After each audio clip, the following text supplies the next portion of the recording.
What's up, everybody? Welcome back to the channel. If you watched part 1, 2, and 3 of my journey of talking to a seller that wanted more than his house was worth, or at least what I was able to pay, you will know that I went through a whole scenario where I offered him options, but I lost out on the deal.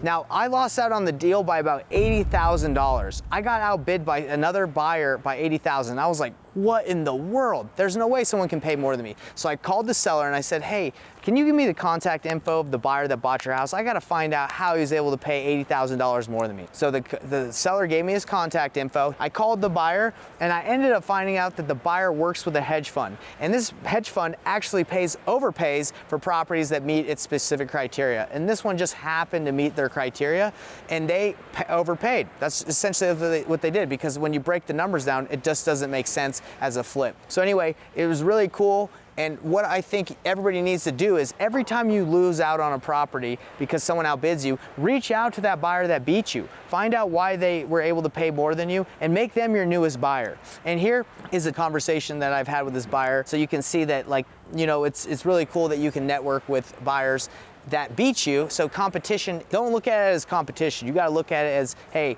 everybody gets to eat, everybody can win, and I'm just looking for the right opportunity where people can succeed. Tyler, what's going on? How are you? I'm all right. Good, good. Hey man, I was just giving you a quick call. I know that, you know, I've sent you some stuff. I know you're probably pretty busy, but I wanted to see if you had a chance to look at that new deal I sent you and run the numbers. The Provo one, I sent it to the analysts, the hedge fund, to see if they're interested. I haven't got back from them. I have not heard back from them. So no worries. Does it usually take a while? No, it's usually within a day. Okay. I sent it to him this morning. So if you've got another offer, take it. Okay. Don't sit around and wait for us. Yeah, no worries. The other wholesaler I'm working with that has the deal, they said they got an offer accepted, and they're like, well, they're gonna close. It almost seems like they're a little like iffy on them. So, you know, if you can hear back as soon as possible from that hedge fund, that'd be great.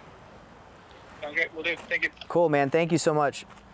You guys should take care. Bye. So I just got off the call with Tyler on a deal that I have that I'm wholesaling with another wholesaler. I'm JVing with them, and I sent it to him. He sent it to the hedge fund that he works with, and he says he's just waiting to hear back. Guys, this is a relationship that I just formed a week ago, and it's something that you guys could do too. If you're getting beat out by other people that are overpaying you, find out what's going on. If they have better buyers than you, make them your buyers. So that's what I wanted to show you, that this whole scenario of part 1, 2, and 3, if you haven't watched it, how I got beat out. I made this guy my new buyer. He's awesome. His name's Tyler. He's a cool guy. And you know, we've sent him actually a couple deals, and he's sent them to his hedge funds, and they've offered some good prices. So we got some cool stuff in the works, and I'm able to leverage his network to make my network better. I hope that you found that information helpful.